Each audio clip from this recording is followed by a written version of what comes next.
नमस्कार मित्र, मी डॉक्टर दीपक कोरगावकर. तुमचं स्वागत आहे आपल्या आवडत्या चॅनलमध्ये, ज्याचं नाव आहे विजन.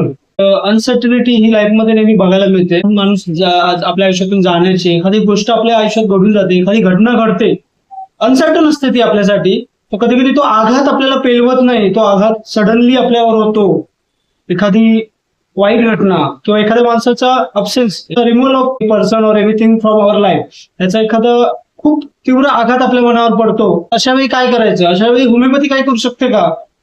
तर हो, नक्कीच अशा वेळी होमिओपॅथी करू शकते. होमिओपॅथीमध्ये एक खूप महत्वाची मेडिसिन आहे सडन अँड व्हायलेंट अटॅकसाठी. सडन व्हायलेंट काही गोष्टी ज्या काही घडल्या, सडन व्हायलेंट एखादा इंजुरी जरी झाली आहे, तरी ती पटकन जो मनावरचा जो आघात आहे तो कमी करण्यासाठी एक महत्वाची मेडिसिन आहे आपली, ती म्हणजे अॅकोनाइट नेपॅलस. तर ही मेडिसिन तुमच्या घरी नक्कीच असू द्यात मित्रांनो. अॅकोनाइट नेपॅलस 200 ही मेडिसिन तुमच्या घरी नक्की ठेवा. आणि असं जर काही कधी झालं, एखादी रिॲक्शन एखाद्या बघायला मिळाल्या, सडन अनसर्टन एखादा मुवमेंट झाला, तर त्या एखाद्या व्यक्तीला जर मानसिक धक्का जर पेलवत नसेल तर त्याला डॉक्टरकडे नक्कीच न्या. पण सुरुवातीला तुम्ही घरातल्या घरात सुरुवातीला लगेच हा एक डोस देऊन त्याचं नक्कीच खूप चांगलं खूप भलं करू शकता. तर त्यामुळे ही एक मेडिसिन तुमच्या घरी कायम असू द्या.